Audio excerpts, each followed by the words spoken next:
Bonjour à tous et bienvenue sur le Point eSport, l'émission hebdomadaire qui fait le tour de l'actu League of Legends à votre place. Cet épisode est un peu spécial pour pas mal de raisons, mais pour pas trop faire durer l'intro, on en parlera en fin de vidéo. Donc sans plus tarder, on peut passer à l'actu et on commence avec le LEC.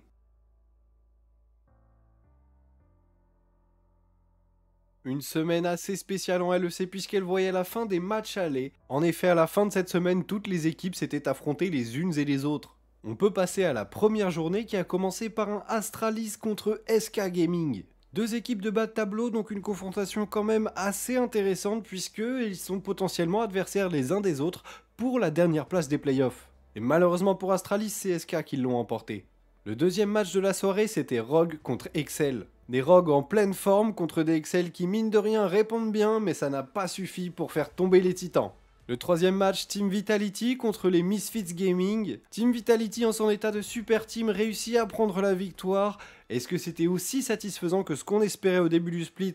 Pas encore, mais l'équipe cherche encore ses marques. La quatrième game était une game pleine d'histoire. On voyait Adam combattre son ancienne équipe, Targamas combattre ses anciens coéquipiers. C'est pas moins de 5 anciens joueurs K-Corp qui se sont affrontés sur le terrain ce soir. Malheureusement, les G2 avaient un plan de victoire autour du J-Stop de Broken Blade, à qui Adam a gracieusement donné 2 kills avant même l'apparition des sbires sur la lane. Et malgré une team BDS qui s'est bien débrouillée pour limiter la casse, l'issue était inévitable et G2 l'emporte. La cinquième et dernière game de cette première journée, c'était les Mad Lions contre les Fnatic. Une game a priori à très haut niveau, mais les Mad Lions ont décidé que la draft n'était pas un élément important du jeu. Et malgré un jeu plutôt correct et un Eliolia toujours aussi convaincant à deux doigts de créer l'upset, c'est bien Fnatic qui l'a emporté. On peut passer directement à la deuxième journée qui a commencé par Misfits contre SK Gaming. Honnêtement, les deux équipes ont plutôt bien joué, mais VTO et Schlatan nous ont montré un Diana Yasuo très impressionnant qui a complètement carry la game. Deuxième game, Mad Lions contre BDS, un combat assez close mine de rien, un très bon début de la part de Syncroft, mais les Mad Lions, tout simplement meilleurs en teamfight, finissent par l'emporter. La troisième game était hyper intéressante. Astralis contre Team Vitality, on aurait pu s'attendre à un stomp entre les derniers du classement et la super team française. Mais Astralis a failli réussir l'exploit de battre Vitality. En effet, ils étaient devant presque toute la game jusqu'à avoisiner presque 10 000 gold d'avance sur Vitality. Mais c'est un 50-50 sur le Baron Nashor volé par le Lee Sin de Selfmade qui a permis à Vitality de sortir la tête de l'eau, de s'en sortir pour les minutes qui suivent et enfin de gagner la game sur un teamfight très bien mené de leur part. Et la cinquième game, le match of the week, game archi importante, les deuxièmes du classement contre les premiers du classement, respectivement G2 et Rogue. Rogue pouvait espérer à une moitié de split invaincu et potentiellement leur première victoire de tous les temps dans un BO1 contre G2. Et on va pas se mentir, c'était assez expéditif. Les Rogues ont été très très forts et malgré des bons catchs de G2, ils arrivaient à retourner la situation et finissent par l'emporter très simplement. Place maintenant au classement à la fin de cette semaine et à la première moitié du split, la fin des matchs allés. Rogue est toujours invaincu en 9-0 tandis que Fnatic et G2 les suivent à la deuxième place. On a Mad Lions, Misfits et Vitality à la quatrième place ex aequo. En septième position on retrouve la team Excel qui se bat plutôt bien depuis le début de la saison mais qui a du mal à gagner suffisamment de games pour trust le haut du classement malgré leur victoire contre Fnatic. En 8ème place, on retrouve la Team BDS, un projet assez ambitieux qui pour l'instant ne marche pas. L'équipe est encore assez récente et toute nouvelle en LEC, on peut encore leur laisser le temps. En 9ème place, on retrouve SK Gaming qui a complètement perdu sa gloire d'antan depuis quelques années et qui galère toujours en bas du classement. Et enfin, la 10ème place, les bons derniers, Astralis, qui recherchent toujours leur première victoire du split. Le Chevalier Blanc pourra-t-il les sauver? Nous le verrons la semaine prochaine. Donc on a fait le tour du LEC pour cette semaine, c'était une semaine super intéressante, mais on va pouvoir passer au prochain chapitre, la LFL.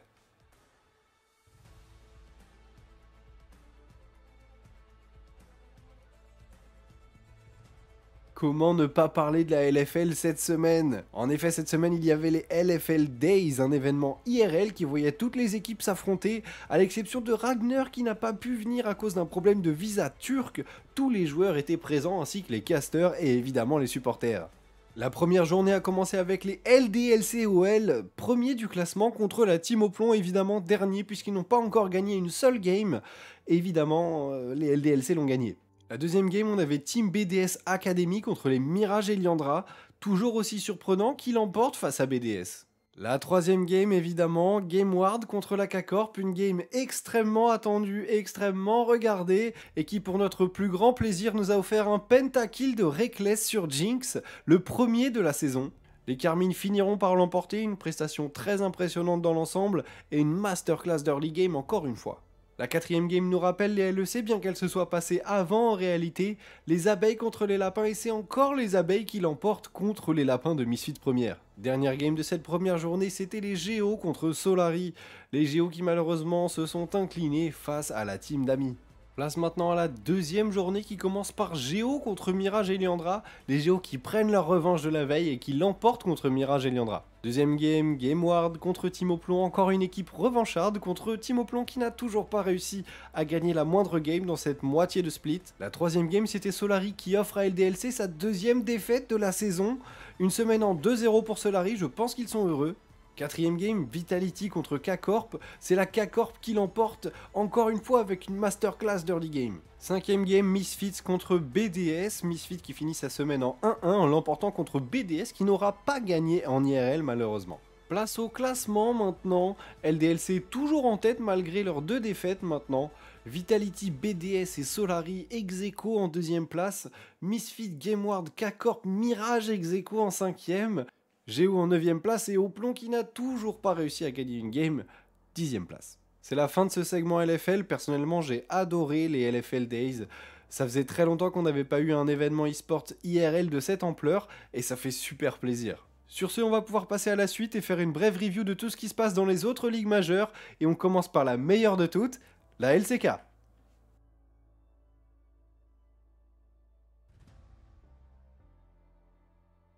Je vais être très honnête, je suis beaucoup moins à la LCK, voilà, j'ai pas le temps de regarder toutes ces games. Donc voici le classement, je ne peux pas revenir game par game puisque je ne les ai pas vus, je ne suis pas au courant des forces en présence. Néanmoins, j'ai remarqué que les T1, toujours invaincus, en haut du classement, avaient gagné un BO3 contre Damwon Kia, considéré par certains comme une des meilleures équipes du monde. Peut-être que bench toute son équipe après avoir perdu la finale des Worlds n'était pas la meilleure des idées, l'avenir nous le dira, la saison est encore jeune.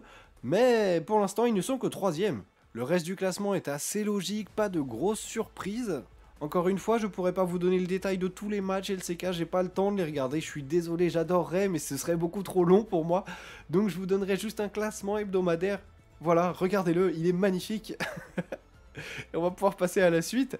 Une ligue néanmoins presque tout aussi majeure, puisqu'ils ont presque autant de titres de champion du monde. Vous l'avez deviné, on passe à la LPL.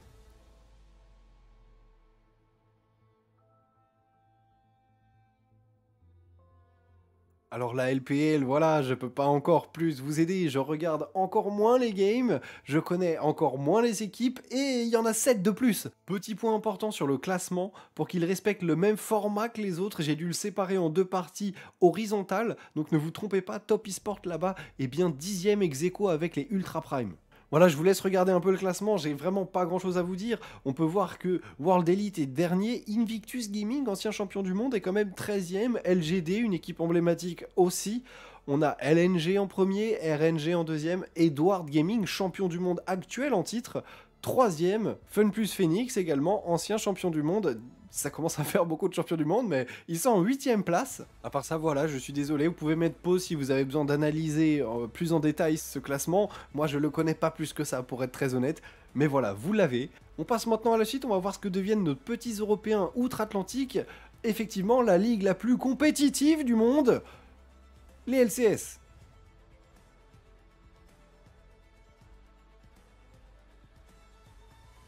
Malheureusement pour les LCS, c'est pareil, je ne peux pas regarder toutes les games, je n'ai pas assez de temps tout simplement. Vous aurez donc simplement les classements et pour couronner le tout, je tourne cette émission le dimanche, sachant que les deuxièmes jours de chaque semaine se jouent le dimanche soir ici. Donc à chaque fois, vous aurez le résultat d'une seule game de la semaine. Évidemment, je me rattraperai la semaine d'après. Voici quand même le classement après une game. C'est très intéressant, il y a beaucoup de choses à analyser. C'est faux. Par contre, j'ai cru comprendre que FlyQuest, l'équipe de notre bien-aimé Tokouille, aurait gagné avec une Janatop Smite. Voilà, on sait qu'à très haut niveau, ce pic n'est pas aussi aberrant qu'on pourrait l'imaginer, mais je trouvais l'information assez intéressante pour vous la partager. Encore une fois, je vous invite à mettre pause si vous voulez voir ce classement plus en détail. Moi, je passe à la suite. Voilà, c'est la fin de ce premier épisode. C'était l'épisode 0 du Point eSport, j'espère beaucoup qu'il vous a plu. Et pour fêter ce nouveau format, je propose de quitter cette voie de youtubeur et de vous parler normalement un petit instant. Voilà, donc je commençais à avoir assez mal aux cordes vocales, on va parler rapidement entre nous. Je sais que ce concept sort un peu de nulle part. Waouh, dès qu'on parle plus YouTube, ça y est, il n'y a plus rien. Ce concept est un peu sorti de nulle part comme ça. C'est qu'en fait, j'ai eu l'idée de le faire, je voulais le faire, j'aurais aimé un peu plus le préparer et pourquoi pas le commencer à un split suivant plus tard. Mais là, cette semaine, il y avait quand même les LFL Days à Nice et c'était voilà, des matchs assez intéressants. On l'a vu, hein, le G2 BDS, beaucoup d'histoires, beaucoup d'anciens joueurs K-Corp, c'est cool. Le Astralis Vitality qui a choqué un peu tout le monde. Enfin, il y a eu, et le Rock G2 évidemment. Enfin, il y a eu des trucs vraiment intéressants cette semaine, donc je trouvais dommage de ne pas en parler. Et vu que bah, vous voyez, l'émission est quand même plutôt prête, je me suis dit tant qu'à faire, autant la faire. C'est l'épisode 0 parce que ça vaut pas l'épisode 1 pour moi. C'est un prototype, les choses sont pas encore bien faites. J'ai pas regardé les games, je les ai regardés, mais je les ai pas regardés avec un regard analyste. Genre, je me suis pas dit, ah ouais, ça c'est cool, je pourrais en parler, parce que je savais pas que je voulais le faire. Donc ouais, cet épisode est un peu bâclé. À vrai dire, si j'avais voulu bien faire, je l'aurais pas sorti. Mais là, cette semaine, il y avait quand même des trucs vraiment importants dont je voulais parler. C'est le premier épisode, donc n'hésitez pas à soutenir un max. Soutenir, c'est simple, c'est like. Wow. J'ai plus rien. Pardon. Soutenir, c'est liker et s'abonner, mais surtout, partagez ça à vos amis. Si vous avez des amis qui suivent l'eSport LoL ou qui, au contraire, aimeraient bien pouvoir le suivre, n'hésitez pas à leur envoyer ce genre de vidéos. J'espère que ça vous a plu, j'espère que ça plaira à vos amis aussi, pourquoi pas. Moi, je suis très content de pouvoir enfin vous montrer ça au grand jour. Et écoutez, je vous dis à la semaine prochaine.